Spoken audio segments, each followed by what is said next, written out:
This is Empty the Bench with Tom Albano. Even one regular season game gets postponed because of these negotiations. I am not watching baseball for 2022. Nick Morgeson. Michael Jordan was expected to win every year in the NBA. Tiger Woods was expected to win every major in golf. Roger Federer was on the precipice of winning every major until he got hurt and he can't really play anymore.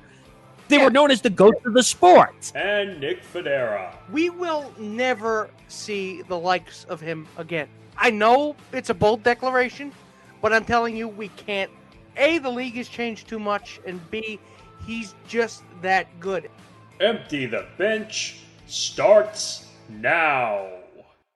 This is not the McDonald's dollar menu where you can choose, I want chicken nuggets, a hamburger, but I don't want the soda that comes with it. But we're not loving it. Yeah, we're really not loving this. No, we're having it our way. All right, everybody, it's game time.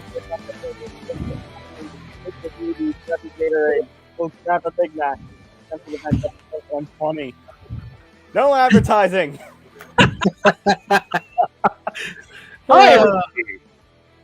Oh, I'm here man. along with Nick Federa and Nick Morgeson. Welcome to Empty the Bench, episode number 120.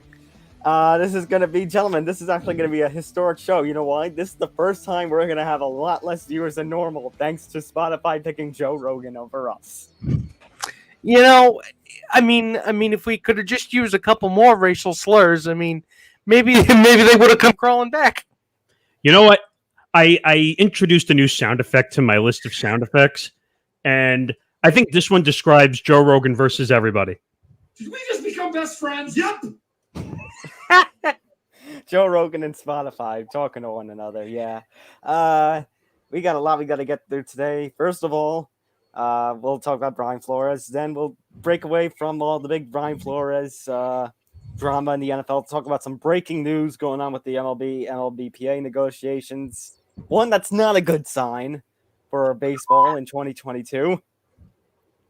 Yeah, that's me right now, just in my head, just cursing constantly. Washington's got a football team name and another allegation of sexual misconduct. Oh, God, what is wrong with this world? What is wrong with this world? I think the congratulations dickweed sound effect would come into play here. Oh, there we go. Congratulations, dickweeds. Exactly. All right. What he said. Let's talk about the big one. Let's talk about the big story of this weekend. One in which we have to talk about in two parts just because of the strength of this story. So Brian Flores.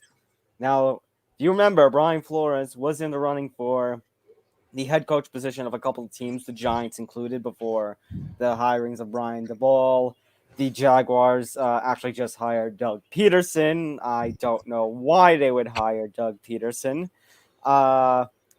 And he actually, I believe Flores, despite this, the alleged racism, despite the lawsuit, I believe he actually is still in the running for the Texans head coaching position. He's still in check for the Saints job as well. He is. Okay. For the Texans case, this is them saying, hi, Deshaun, we don't want to suck anymore, so maybe we'll bring in this coach that you wanted. It's pretty much the equivalent of giving him a lead life raft when he's drowning. I just want to make something very clear. I was showing this to the guys earlier, and I sent them a picture of it. I took a lot of notes because this is a very rough and tough situation, and we need to make sure we get all this right because there's a lot of quotes from Flores, a lot of quotes from his lawyers that came out, a lot of allegations going back and forth. The NFL basically saying, we'll look into it when we feel like it. So context is necessary. This whole thing kicked off from Brian Flores suing the NFL, and he also published 2 text messages that he got from Mr. Tile Layer himself, Bill Belichick. Wow. Congratulating Brian on getting the Giants job and telling him that, hey, you're their guy. What he did not realize, though, that he was speaking to Brian Flores, not Brian Dabble, as he How stupid can you be? Mr. Belichick, do me a favor. Update your contacts. And please put last names with the first. That Last way- names, especially again, you should not have to explain this to a 70-year-old man. But here we are. I'm telling you right now, I guarantee you, with the mix-up of the messages, this is probably what Flores is doing to Belichick right now. So actually, guys, time out. We actually already have a comment from one Anthony I Mara see it. behind the scenes here at Empty the Bench. And actually, he made a good point about where this thing starts. It actually doesn't start with the interview process. It starts in the fact that, how are you the Miami Dolphins after a 1-7 start, and then he has a whole turnaround, just misses out in the playoffs, and you get fired? I was going to save this for when we got more into it, but since Anthony brought up the Dolphins organization, why don't we just talk about Mr. Owner of the Dolphins right now, Stephen Ross? That's the second part to this story, where he alleged that owner Stephen Ross, who actually looks like the Crypt Keeper more the older he gets, paid him for extra incentives. I think it was $100,000 more. $100,000 a loss. Right. Yep. Paying him to tank. So this is something that we've always suspected Wait happened. a minute. There's tanking in the NFL? No. No. The Miami Dolphins have become the Philadelphia 76ers. They're trusting the process. Don't even get me started with that. Yeah, you don't think there's a tanking problem in the NFL. Meanwhile, in 2020, Mr. Morganson here was so pissed when the Jets won 2 games to lose out on Trevor Lawrence, and us Giants fans were pissed when the Eagles pulled the shenanigans they pulled against Washington at the end of 2020. By the way, that was probably your most epic blow up of all time on this show, if you remember. Wait.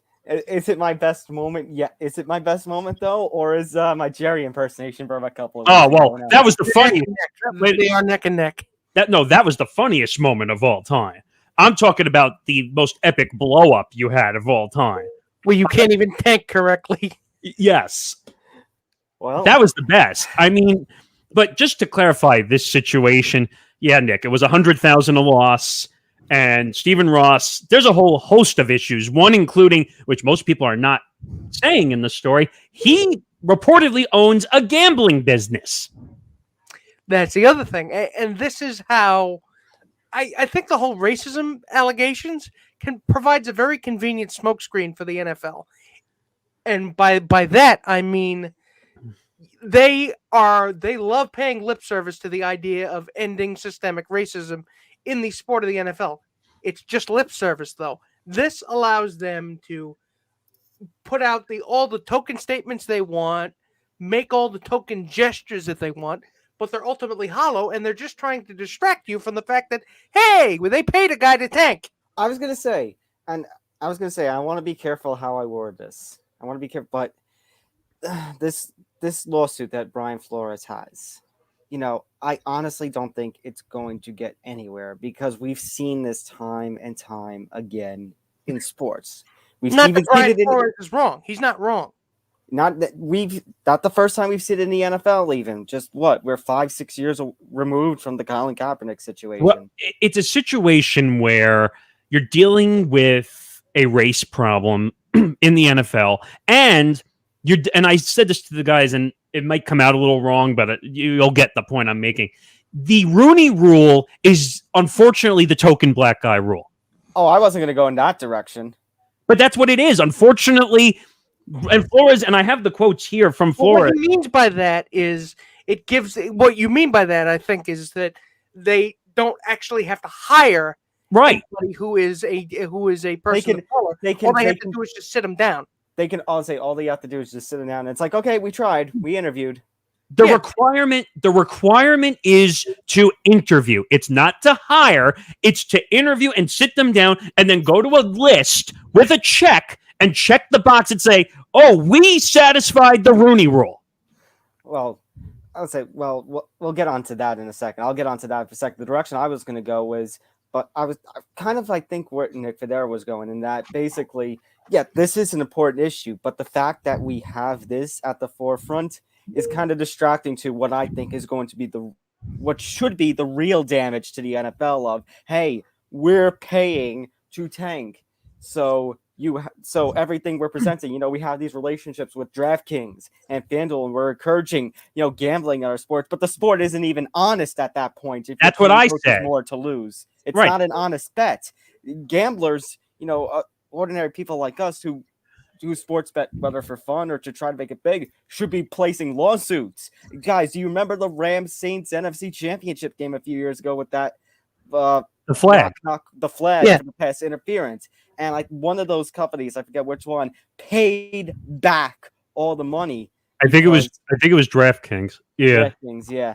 And actually, Anthony, another comment. There's a big tanking problem in all of sports and needs to be reviewed. Yeah, but at the same Yeah. time, wait a minute. At the same time, Anthony, I think it matters more in the NFL when you tank more than any other sport. Because the draft. Well, he says we are looking at the Black Sox of football. I don't know if I don't know if we'll go that far.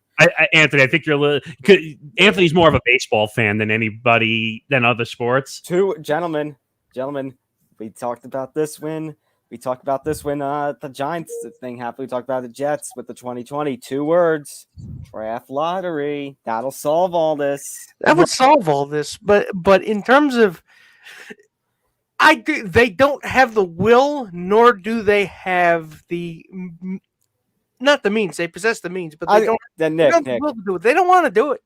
I was gonna say, Nick, you're not telling me that the NFL would not enjoy a draft lottery. You're not thinking that how good of a ratings ploy it would be. That for ESPN, NFL Goodell, they would love such a It's thing. a cash cow. That's a good point. That's a good point. Wait I hadn't a minute. considered that. They would turn it into a cash cow, into like a 5-hour extravaganza on ESPN. They do that for the NBA draft lottery. What do you think they'll do for the NFL, for an NFL one? Yeah, but Just imagine. there's a problem you have here. After the first 10 picks, no one gives a shit about the draft, though. I mean, more people care about the NFL draft than the NBA draft than the MLB draft. In the MLB draft, you're starting to see some tanking issues there. Well, who cares about the MLB draft, though? No, And there's no specific language in the collective bargaining agreement that But specifically Anthony makes a point, right? Guys, Anthony makes a point. There's too much of an embracing of tanking culture in sports, and we're not immune to it. We're not immune to it. Nick, you were pissed when the Jets lost the first overall pick of Lawrence to the Jaguars. We were pissed when the Eagles pulled the shenanigans they pulled in 2020. Well, the one thing I'll say is if a team is bad, they're bad. And sometimes I find it suspicious when they randomly win games at the end of the year. And how did they win those games? Maybe they won because they tried, or maybe they won because they had nothing to lose. But so who knows? But to go back, if we're on this point, then I want to state this point now. So it turns out Brian Flores is not the only one making such allegations.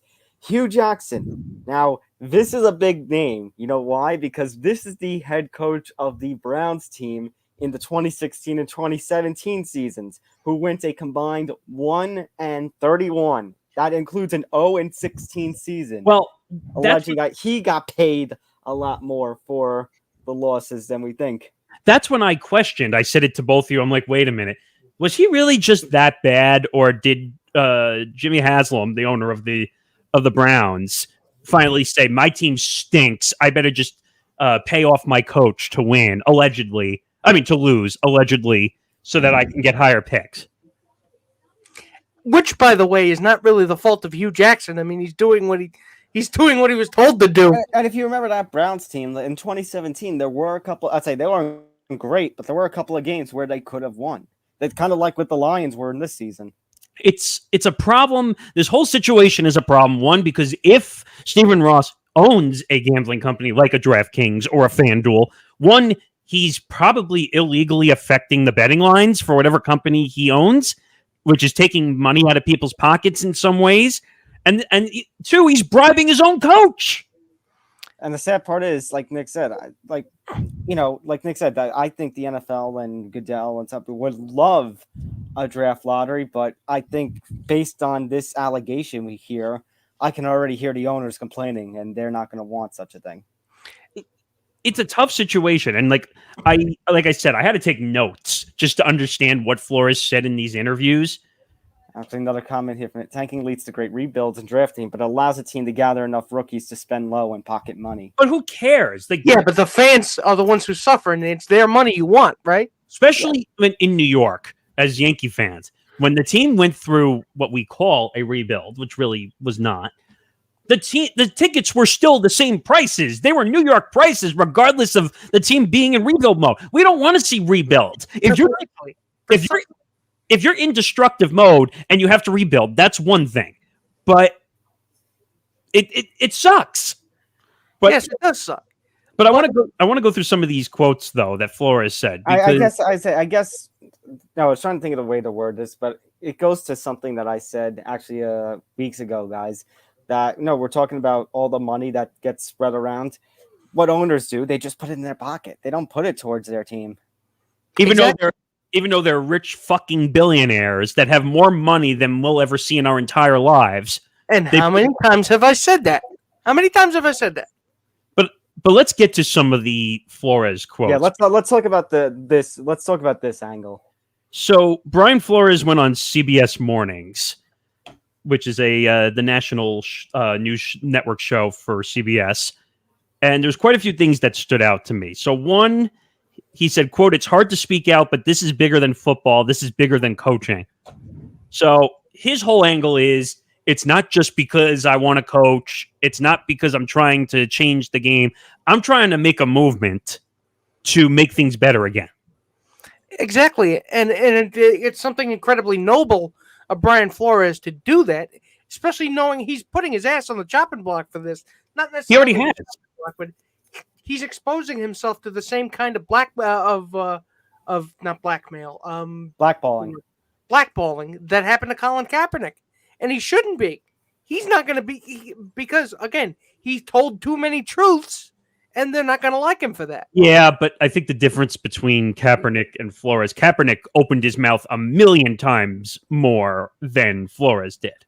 Yeah, but Brian Flores is now directly suing them. He's going for their wallets. So did Kaepernick. Kaepernick sued him also. He didn't sue them until after he was out of the league for a bit. Well, he was trying to make a comeback, and then the lawsuit totally ended. He was trying to make a comeback. I'm talking about. Well, he said, Flores is still not in a good place here. That's true. Yeah, he's still not in a good place. And to be honest with you, he's right. He's right. I mean, there are only a handful of black head coaches in there's only one in the NFL right now, and that's Tomlin. Yeah, and the fact that he's been pretty much the only prominent one in the last 20 years is not really a reflection on him. It's a reflection on who the NFL chooses to hire, who they choose to trust. I was going to say, and we've had our issues with Mike Tomlin, how things are run over there in Pittsburgh. I'd take him in New York, believe me. Right, and the next one, and this doesn't come from the interview. This one comes directly out of the lawsuit, and I thought this was very interesting. It trended all over. Quote, "The NFL is managed like a plantation." I mean, it is. It is. He's right. That's a bold statement, though, to me. It's a bold statement, but I actually need one more context to that one. I didn't see that quote. That's the only part that I saw. That's the part that stood out to me from the quote. But I was like, wow. And I mean, he could be right for all we know, but that's probably is. That's a brave and bold statement to put out in a lawsuit. Again, because it is. You can't look at the state of the NFL or state of the NFL's power structure as currently constituted and not say that he has a point. He does have a point. So then he went on to say, "We're at a fork in the road right now. We're either going to keep it the way it is, or we're going to go in another direction and actually make some real change." Which I guess goes into the whole thing about the Rooney Rule that you were going in before. Yes, I think the Rooney Rule is a joke. I'll say it again. I know people are going to get angry, but to me, the Rooney Rule is the token black guy rule. But you need to, exactly, Anthony. But the issue here that I'm seeing is you don't get rid of the Rooney Rule, you change it. You change it so that you have to hire black coaches, not just sit down. Nick, the one issue that I have with this is that it may basically lead to, hey, we're just going to hire you just for the fact that we're going to get another draft pick in here. It may just be a matter of I'd say maybe I'm going crazy here, but oh, we're going to hire you. We'll get the bonus third or fourth round pick. Maybe And then fire you. Let's say maybe you're not the best choice, so we'll lose a bunch. So we'll keep getting earlier draft picks, and then we'll fire you when we're about to get to great success. So doing the right thing for the wrong reasons. Is that what you're saying? Exactly. Because again, and I've said this a million times when we had issues of race on this show. If I'm in a trapped building and there's fire going everywhere and I'm in danger, I don't care what the color of the skin is of whatever firefighter is coming to rescue me. I just want to be rescued. You need to just hire a person who is best fit for the job. Yeah, basically, get me the fuck out. Get me the fuck out of the building. Until I hear otherwise, you can't tell me that Brian Dabble is a better pick. Well, than Brian I'm not Flores. saying that. I'm not saying that. Well, what's funny, and you can't dispute, there's some laughter in here, which is from the Giants, who said that they only had one Zoom interview with Brian Dabble before Flores came in. That is the biggest load of shit I've ever heard in my life. I don't buy that one. I don't buy it at all. They're saving face. The Giants organization is a disgrace to the sport of football. They talked to Belichick because Belichick is friendly with the Maras, and one of them squealed. I don't know who it was, but one of them squealed and said, "You know what? We think Dabble's our guy." I was gonna say, I think they could have done. I say everyone's flaming the Giants. I think they could have done worse. Doug Peterson. Yeah. I think they could have done worse, but right now they're not coming off as great because they didn't. If the Belichick thing didn't happen, if they actually completed the interview with Flores on Thursday before all this stuff came out, I don't think the Giants are as under fire as we think. Well, Bill Belichick actually put the foot in the mouth of the Giants, if that makes any sense. Yes, the Giants. He put the foot in the mouth of the whole NFL. Well, I was expecting just like frustration over the Rooney Rule. I wasn't expecting Flores to come out and have a full-fledged lawsuit against the NFL, the Giants, the Dolphins, and the Broncos. And we'll get to the Broncos in a second because there's a whole situation with them as well. That John Elway statement. Oh boy. But I have statements since we talked about the Giants and the Dolphins. I have both statements here that they made. So here's a quote from the Giants. "We're pleased and confident with the process that resulted in the hiring of Brian Dabble. We interviewed an impressive and diverse group of candidates." Okay, I'll take your word for it. Not. So, guys, what have I talked about as a Giants fan? It's going to take more than a head coach and a general manager to basically convince me that we're not going to be suffering anymore. Nick, in fact, you actually said that there needs it to be a culture change. And right now it looks like that culture change is not happening just by the simple hiring of a coach. Oh, they change culture almost in the same way that a coyote will chew off its arm in order to escape a trap. They change culture they change just as much as the success of Wile E. Coyote changes as he's chasing the Roadrunner. No, the problem is the Giants are Wile E. Coyote, and they keep are running. Wile E. Coyote. Yes, they are Wile E. Coyote. No, the problem is they keep running into the wall, and the rock keeps falling on them. But that's precisely it. It's entirely a self-own. But Congratulations. All right, hang on. We got a long comment from Anthony. Oh god. Let's see. Hold off on the must hiring of. Hold off. I think he means hold off on the rule of must hire a black coach, but it should be overall they must have X amount of diverse personnel in the organization, which will eventually lead to coaches as well as other positions. But the problem. You can't guarantee that it would lead there. I'm out. Here's the problem, and I was going to say this earlier when you started to bring this up. You can't force an organization to hire somebody they don't want to hire. Okay, that's the problem. Because if you're going to make a rule, and I'm all for whoever is the best to do the job should get the job. I don't care if you're black, white, purple, green, or orange. I don't care. Okay, all that matters is that you do the job. But you can't force an NFL organization to hire somebody just because of how they look. You can't force them, but like I said, there should be more opportunities than there are. And by the way, I think Flores should have had the Giants job. He was the best candidate out of everybody out there, which goes to show you that there's bias out there. Yeah. I'd say the only question I would have had about Brian Flores, I think Flores was my number one, without a doubt. I think the only question I would have had was the whole thing about Deshaun Watson. Like, I don't know if I would have. I mean, I don't know if I would have brought in Deshaun Watson just to have Flores as my coach. I don't know if I don't know if that would have come up. I don't know if that would have come up in the interview though, because By we the way, don't have the minutes from because we don't have the minutes from there, so we really don't know. Mm-hmm. By the way, you want to hear from the Dolphins because they had an idiot statement to make also. Oh, wasn't their God. I think their statement was worse. So quote, we're aware of the lawsuit through the media reports that came out, and this is from the day that it came out, this afternoon. We vehemently deny any allegations of racial discrimination and are proud of the diversity and inclusion throughout our organization. There's more. The implication that we acted in a manner inconsistent with the integrity of the game is incorrect. We will be withholding further comment on the lawsuit at this time. You mean despite the fact that this is actually all your fault, everything that we've got going on here is actually your fault because you shouldn't have fired Brian Flores in the first place? First of all, Stephen Ross is the most corrupted owner in all of the NFL. Which is saying something. Because, like I said to the guys earlier, I thought the Maras were corrupted owners in New York. And I could have said that Jerry and company in Dallas are corrupted owners in Dallas. This is corruption. This is someone who owns a gambling business. Okay? That's paying people. Corruption. Conflict of interest much? This is downright stupidity with extra stupidity added upon it. You can add the stupidity cherry on top of this sundae. Yes, I would. Yes, I'd like to order stupidity with extra stupidity.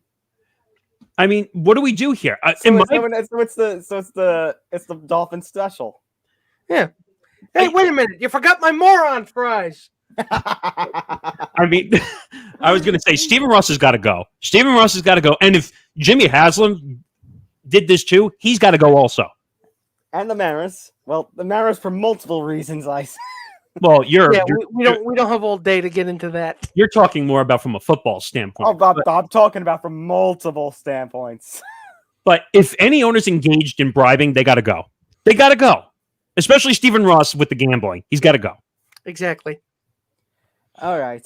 Let's take a little break from football, guys. Let's go to baseball. It's time for our MLB MLBPA negotiations update. And I got your update.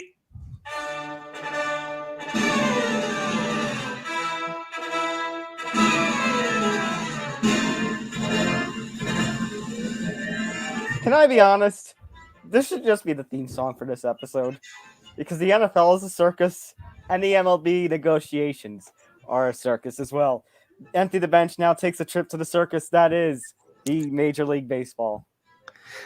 So let's check in with our resident tumbleweed. Did anything happen? No? Well, stuff happened. Stuff happened actually. Part of it is breaking news. Part of it is, well, breaking if you're breaking is 3 hours ago, but basically breaking as of today. So, first of all, we had the MLB refuse to update the proposal that they were going to give a counter proposal to the MLBPA. Despite the fact that they said that, they ultimately said, nah, we're not going to give a counter. No. Instead, what we're going to do is we're going to request a mediator from basically the national government. Yes, it's getting that bad. To come in and let's have negotiate and help us get to a common ground between us. However, in a breaking news statement as of today, the Major League Baseball Players Association has denied the mediator request. Oh, God. Why? Why? Well, first of all. So here's the thing. You said before that if they are losing, if they're going to lose games, you're not watching baseball. This regular season games. I give them the break of spring training. I said regular season games. I give them the break of spring training. So, no, I did. Yeah, I know you did. But I'm going to hold you to that. But okay, well, I was gonna say, do you want me to play the intro again? We had the thing. I said regular season, did I not? He did say regular season. Yes, he did. But this whole story is nuts. We can't get on the same page. We thought that MLB when we were younger, whenever the negotiations came up for labor peace, MLB and the MLBPA used to do it quietly, and they would get their deals done. Now it's public. Now you're dealing with situations that are a mess. I'd say the only time I think we had a little bit of a mess when we were younger. I mean, we had the 94, but I mean, I was born in 94. I think it was 2004, right? 2002, 2002. Oh, okay. This is crazy. It's absolutely crazy the way this is going. We can't even be in the same room. It's like Nick said a couple of weeks ago. You should lock them in a room, and if they eat each other, then it's okay. We don't need a moderator. We need a referee. Or even better, you know what? Let's just try to get Michael Buffer to do it. And put them in a room and have Michael Buffer go, "Let's get ready to grumble."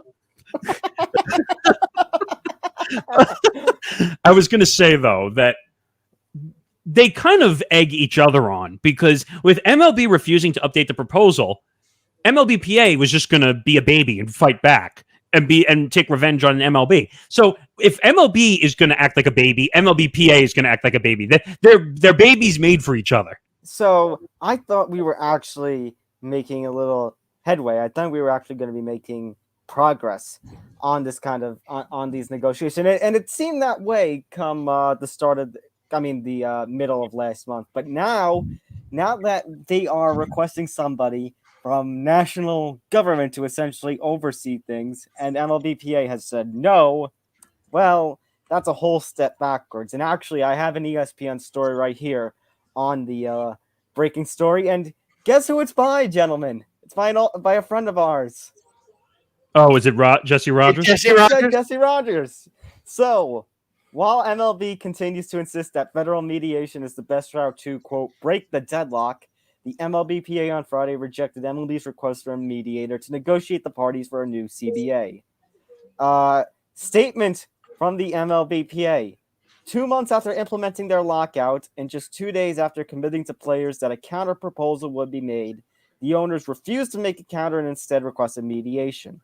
After consultation with our executive board and taking into a variety of factors, we have declined this request.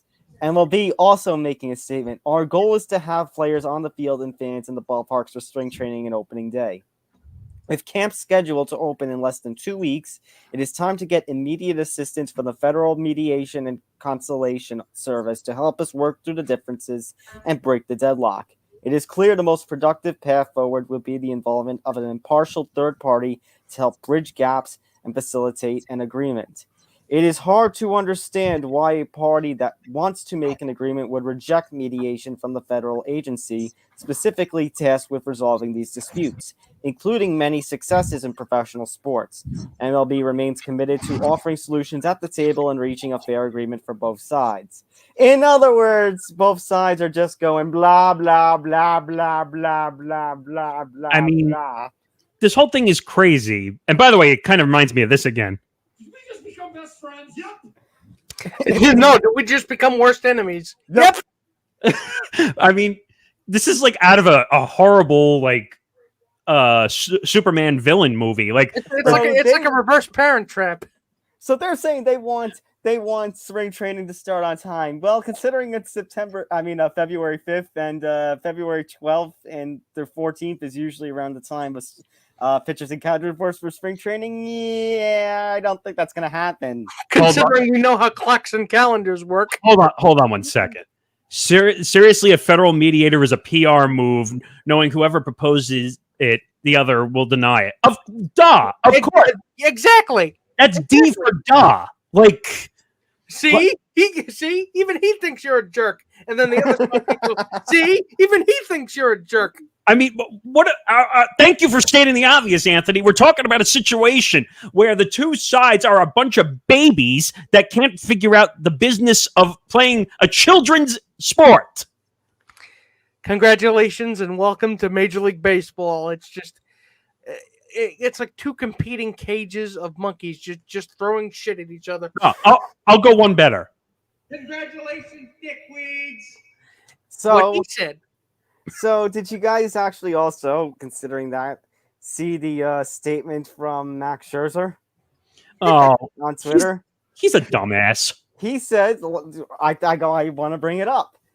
We don't need mediation because we are offering to MLB what is fair for both sides. We want a system where threshold and penalties don't function as caps. allows younger players to realize more of their market value, make service time manipulation a thing of the past, and eliminate tanking as a winning strategy. He's a Which is- dumbass. Which is stuff, unfortunately, which is stuff the owners are not going to go for. Yeah, everything he's saying is fair. It's just that, they won't do it. That's the MLBPA calling to say stop talking about us. Anyway, Never. but Max Scherzer, by the way, who speaks more with his mouth than he does with his game on the field, but loves to actually say he speaks more with his mouth than he does with his play on the field. Did I stutter? Now You're another nuts. 150,000 Mets fans are coming after you now. Yeah, I give you a mute because you're nuts. Max Scherzer is still pretty damn great, my friend. So I didn't say he was not great, but he speaks more off the field than he does showing it on the field playing. I'm just tired of him going off. He's not making the situation. Let me say one thing. well, the problem with the mediation thing, guys, is I understand it's a PR move, but they needed mediation for 1981 and 1994. And gentlemen, I think we're kind of going in that direction, unfortunately. You're forgetting one issue here. This is a progressive age now where we want to take the power. We don't need help. We're going to figure it out on our own. We're going to go to social media and we're going to make Major League Baseball look like assholes. The court of public opinion. Right, exactly. They don't care about mediation. First of all, if they really wanted to get back on the field and play already, they could have done it already. This is more public spectacle than actually getting the situation figured out. Actually, I wish I could say you were wrong, but I don't really see a... You're in trouble, my friend. You're in trouble. Yeah, you know what? I've been fighting with Anthony over baseball for years. This is not the first time he's made a comment. Yeah, but you're insane for saying that about Max Scherzer. I said Max Scherzer's a good pitcher. I wish he would shut his mouth off. I'm tired of it. We know that he's one of the heads of the MLBPA. I get it, but just shut up. Look, this is not going to go anywhere. I mean, we're all in agreement, right? That we're gonna end up losing a big chunk of spring training. So I'm at least a big chunk of spring training. I think you're going to lose at least a month of the season, to be quite honest. If that happens, I hope you guys have fun discussing MLB without me. Oh! I mean, we could always talk about curling instead. They're doing Olympic curling right now. It's funny how I unironically love curling. It's absolutely funny. It's a sign. It's the universe telling you, divest from baseball, invest in curling. Well, Curling is the wave of the future. The wave of the future. When Major League Baseball is death to death when it comes to age, no one really cares anymore about the sport of baseball. They're pissing everybody off. They're pissing older fans off with the new rules they're implementing. Younger fans just don't have any interest in the game, and they're pissing the likes of us off when they do what they did last week. What the writers did. I should clarify. The writers did what they did last week with the Hall of Fame. I'm going to make a bold statement right now. Okay, Gary Bettman is a way better commissioner than Rob Manfred. I don't disagree. I think you're not wrong. That's the fucked up part. And you know what I'm going to say also? Roger Goodell is a better commissioner than Rob Manfred. I mean, he's fast becoming that. Again, I don't disagree. And I'm going to just throw the last one in. I think Adam Silver is a better commissioner than Rob Manfred. And guys, think about this. We're saying this kind of crap, and Rob Manfred hasn't even been the commissioner of the league for a decade. He hasn't even made it to 10 years yet. Watch, they're going to put him in the Hall of Fame. Congratulations, you just got handed the keys to a Porsche and you've shit directly on the seat. Anthony says they're gonna lose at least half of spring training. Exactly. Of course, at least. So I'll just end with a couple of paragraphs on the actual negotiations update from Jesse Rogers. Thank God for the likes of Jesse and Passon. All right, so if you've been sleeping under a rock, the issues at hand mostly revolve around the game's core economics. The players, disgruntled because their average salaries have dropped for 4 straight seasons, have said their largest priorities are getting players paid at earlier ages, removing artificial restraints from the market, such as draft pick penalties for signing free agents and draft pick penalties for exceeding luxury tax, fixing service time manipulation, incentivizing tanking. The league wants to keep player salaries flat, sought expanded playoffs, and the preservation of current rules governing free agency arbitration and revenue sharing. Now, here's the update from Jesse that as of right now, here are the areas of progress. The league has agreed to remove direct draft pick compensation. They have agreed for a universal designated hitter.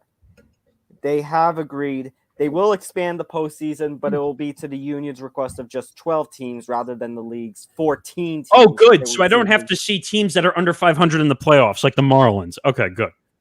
And the proposed allowing advertising patches on uniforms. Oh. Both sides are open to a draft lottery. Wow, they might have a lottery before NFL does. That will be shocking. Oh God. I'm so tired of these advertising patches on jerseys, by the way. Like, you get enough advertisements on courts and other stuff. Enough. Stop trying to cheapen the sport. Stop trying to cheapen the sport. Nick, just in case you realize, we live in a world full of advertising. And I will say what I said at the start of the show. Slip on your Hanes, lace up your Nikes, take your Weeders and Gatorade. Grab a Big Mac. Back on the way to the ballpark. It's like I said, we can't have hamburgers and chicken nuggets off the dollar menu. We can't have it. Can't have it our way. Nope. All right. Let me get back to because there were a couple more things he noted.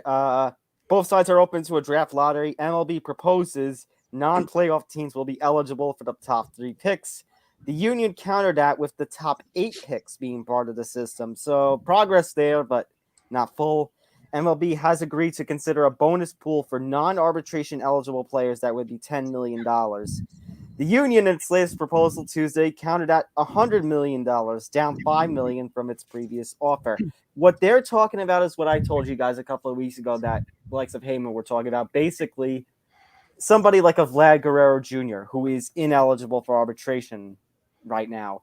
Basically, guys who are stuck in the first 3 years but perform to MVP level. They will basically be offered bonuses to kind of increase their salaries quickly. Yeah, It's a matter of the money that they'll agree. But the reason they're doing it in bonuses is because it doesn't count against the cap money. That's why they're doing it in bonuses. And like Anthony says, nice progress, but money will be the last agreement. And it's very clear it's the hardest agreement. By the way, according to Bleacher Report, some players have come out and made some statements. Okay. Besides Max Scherzer, Alex Wood, who, by the way, still has a invisible picture as his Twitter bio. Does MLB.com still have? I haven't checked. Let me check that. While you're doing that, I'll read a statement from Alex Wood and a few other players. It would probably take 2 weeks just for an impartial mediator to get caught up enough to proceed. They'd then use an already broken system /CBA as guideline toward a new deal. Makes zero sense for anybody. Players are ready to make a fair / mutually beneficial deal. If that were the case, why are they not back on the field playing? Yeah, so MLB.com still has empty pictures for all of the player profiles. By the way, when you have to put impartial in quotes in your tweet when it comes to a mediator, you know you're saying the opposite when you're doing that. Just guys, I'm sorry. I'm the longer this goes on, the more I'm doubting any MLB will be played this season. I've got a bad feeling we might have another 60-game shortened season. God. Oh, God. wait a minute. I'm gonna go call Vince McMahon and The Rock, see if we can get this XLB thing going. I'm just telling you, it's a good idea. We're working on the licensing for that, so you're going to have to go through us if you want to pay for it.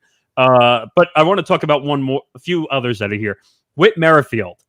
Based on the incredible annual revenue of the league, we feel players with 0 to 3 years of service should be better compensated. We want to fix the competitive balance so every team's focus is winning year after year. We want to fix service time and manipulation. Now, I need to question one thing. First of all, there's no competitive balance in Major League Baseball. When you have teams like the Royals, like the Pirates, like the Orioles, who don't spend any money, and their salary caps, not salary caps, their budgets are the salaries of some of the most expensive players in Major League Baseball. You can't have competitive balance. Guys, it goes to what I was saying. It goes to what I was saying before. There is revenue sharing based on the for all 30 teams based on the stuff like exceeding the luxury tax. But the problem is they don't put it towards the player salaries. What did the owners do? Stuff it in the pocket. Pocket. I mean, they put it in their pocket. God forbid they have billions of dollars. And I just want to talk about something that has to do with this story. Nick and I did this on Beyond the Bench it's NBA, but it has to do with billionaire owners in sports.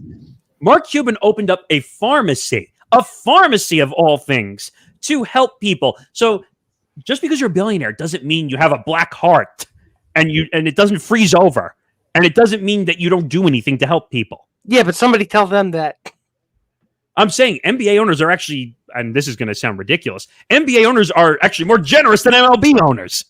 No, it actually doesn't surprise me. That actually doesn't surprise me for some reason. Oh man, could you imagine replacing movie style for this MLB season? I was thinking replacing. I said, oh man, could you imagine scabs in MLB? God! Wait, you mean like the NFL referee scabs when we dealt with that situation? Yeah, we'll just have all scabs in the MLB. You know what, guys? I should just go down to my local ballpark when the Staten Island Ferry Hawks start to open up play, because even that will be better baseball than MLB. I think we'll get more out of independent baseball than we will. We'll get lookalike players. So batting second for the Yankees is Amos Jingles instead of Aaron Judge. But here's the problem. No. I'll say when we're talking about the San Francisco Giants, well, let's pull what they pulled in like the old MLB games. We're going to talk about Reggie Stocker instead of Barry Bonds. No, but I was going to say, you're dealing with. Remember, we talked about this. I can't remember the name of the guy from the Prospects website that we talked about the minor league issues that were going on down there. I can't remember the guy's name, but he basically told both of you that the money stinks, the players are not housed properly, and so from minor league up, you're dealing with problems. And I think this deserves one sound effect of all. Oh, wait, you're talking about JJ Cooper, right? Yeah.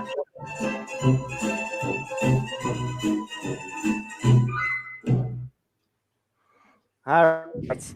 Enough of that. We got two stories to go through before to just wrap up here.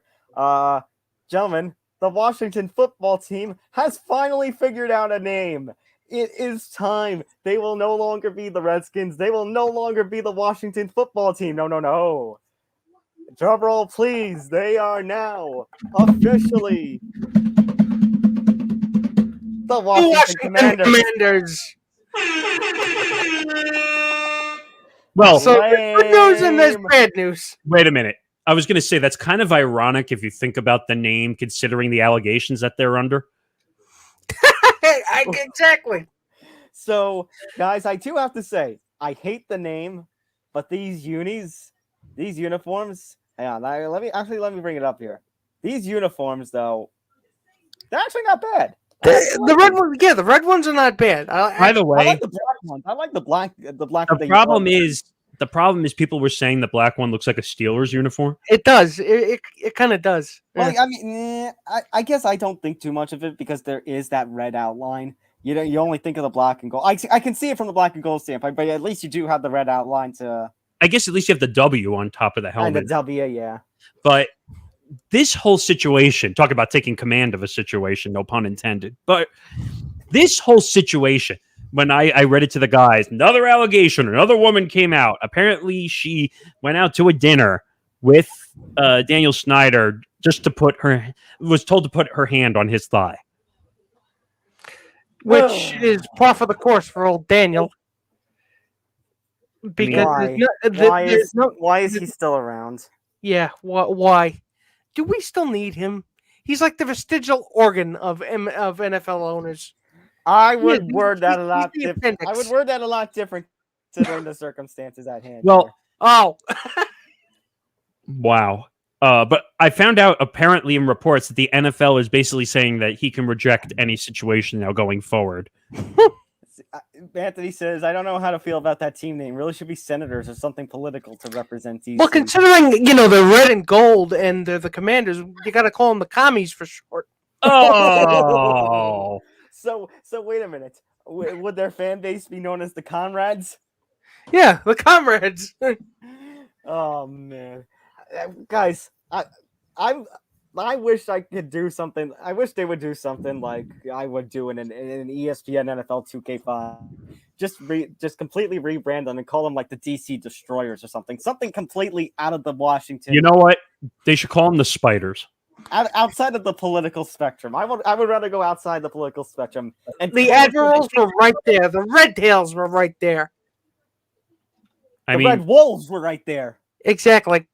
What was the one what was the guy's name that we had on again? I'm dropping names like crazy. The one we interviewed that held the patents for the names. Was it Martin McCauley, I think was his name? Yeah, Marty. Yes. Yeah. And what was the one that he held that he thought it was going to be? I can't remember. Like everyone thought it was going to be. I think it was the Red Tails. Yeah, he thought it was going to be the Red Tails.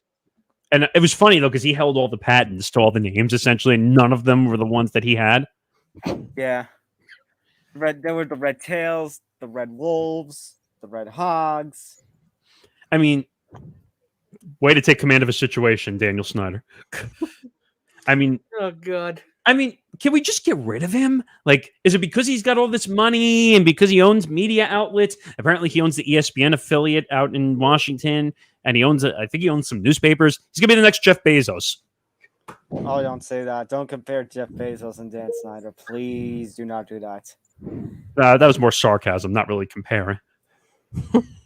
Well, speaking of sarcasm, how do you feel about I'd say kind of like the sarcasm I put in my ETV minute this morning about how, the Nets would be if they actually managed to get Ben Simmons instead of having James Harden on their team, Mr. Nets fan?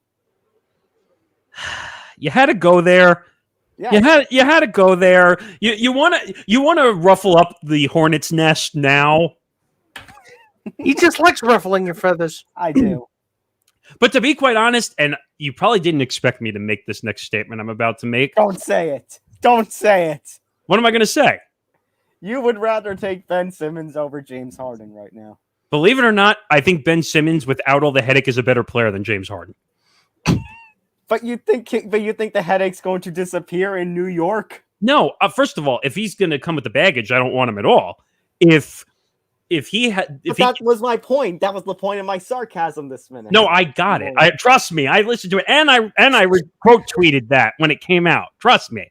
But I believe that without the baggage, that first of all, he's a better defender than James Harden, and I think if he could actually focus on the offensive side of the ball, he would be an altogether better player than James Harden. James Harden could give two shits about defense. He just runs up and down the court like he's looking for his next Kardashian girlfriend. Ow. Oh, I felt that from here. And Kyrie runs up and down the court like he's running away from the COVID vaccine. Yeah, you took that from me. That was going to be the next thing out of my mouth. It's like someone's chasing him with a syringe. It's not that bad. It's just Rick. Come on, just one little poke. Wow. All right. One last thing to close out this week because we actually don't have games this week. Thanks, Pro Bowl. Yeah. Thank you, Pro Bowl. The game that nobody watches just for a free vacation. So Tom Brady officially retired. So it turns out Schefter was right. So it turns out we were right when we talked about it last week and then freaked out because we thought it wasn't true, but now it is. So it turns out, actually, you know who was even more right than Schefter? Ian Rappaport, that basically Brady just wanted to control when it came out. So you guys don't think there'll be like a Brett Favre situation here? No. Hell no. Oh, God, no. Guys, so... Why would you even say that? Number one, please don't say that. Number two, think about this. Anybody born in 2006, 2007 doesn't even know about the Brett Favre situation. Imagine this turns into that for them. Oh, God. Oh, God. Now you make me feel old. I think my lumbago just popped. Wait a minute. He played for the freaking Jets, for crying out loud. Yes, he did. Yes. Yeah, well, that was his original retirement. Originally, he was gonna lead the Packers, and then it became, I retire. I don't retire. I retire. I don't retire. Do you remember, though, that weird deal that he had to agree to, that if the Jets traded him back to or traded him to Minnesota, they would have to give the Packers 3 picks? Oh, God. Yeah. Whatever dumb arrangement they made with the Packers at the time, because he officially came back. Yeah, like we talked about last week, Anthony. Yeah. Yeah. Yes, he put together a Babe Ruthian style career. Yes, he is the GOAT, but we don't have to like it. Yeah. Well, I tip my cap. I tip my cap to the guy. no, It's you're not like no. I got nothing to fear from him. No. You're just beat him twice. wait a minute. You're just happy that the Giants beat them twice in the Super Bowl. Absolutely, I am. Did you guys see the shade that the likes of like NBC4 put out in their? Yeah, they did. Eli Manning was dunking on him. Tom Brady, who lost 2 Super Bowls to the New York Giants during his career, has called it a career after 22 seasons or something like that. God, I love it when they do that. All right, so gentlemen, that does it for this week. Next week, gentlemen, is Super Bowl. Yeah, I can't wait. We have a lot to cover. I don't know. Maybe we'll try to do a mini Super Bowl special. Maybe we'll try if we have time. We'll see what we can do. Make sure to go hit that like button if you're watching on YouTube. If you're watching, well, actually, let me hit all the social medias. If you're watching this on Twitter, make sure to like this episode. Make sure to give it a retweet. Pass it all along the Twitter sphere. If you're on Facebook, give it a like. Make sure to follow Empty the Bench. Make sure to follow us on our Facebook page and share it. Make sure, if you're watching this on YouTube especially, to hit that like button and give us a subscribe. And when you subscribe on YouTube, make sure to ring the bell, because if you ring the bell, you'll get notified for all videos, not just Empty the Bench, but Beyond the Bench, Soundproof, Living Life, Here Now the News, anything else that comes up in the spectrum of the Empty the Bench podcast network. Psst, more sports shows. Quick, give it away. More sports shows. Are we having an ASMR show soon? No, actually, this is an NPR style outro. We're actually just trying to talk about certain things. And can people be a little bit quieter? I'd like to hear the grass grow. Reminds me of a bad version of Family Guy when they did the NPR bit. And then, hi, this is Peter Griffin, brought to you by Golden Soda Biscuits. I'm gonna eat one right now. Oh, my can's just fell off. Empty. So just make sure to ring the bell. Yeah, ring the bell. Ring the bell! So that's going to do it for this week on Empty the Bench. Empty the Bench, once again, brought to you by nothing. No plugs here. No free advertisements. By the way, if McDonald's or Burger King like the opening intro, we're here for calls. And DMs are open. And Hanes and Gatorade and anybody I said in that Space Jam. If you're open to stuff, Nike. Hi. Well, we're open. Nike, come on. Let's see, Hanes, Gatorade, Nike. Oh, Wheaties. General Don't Mills. want us on the Wheaties box. Yeah. Oh God. Can you imagine the three of us on a Wheaties box? That'd be kind of scary. No one would eat it. No. You know what? They would try to eat it, and then magically it would end up out of their body if they tried to eat it. Oh God. Okay, I'm cutting us off there. For Nick Morganson, I'm Tom Van, and we'll see you next time. Until then, take care. Good night, everybody! Good night.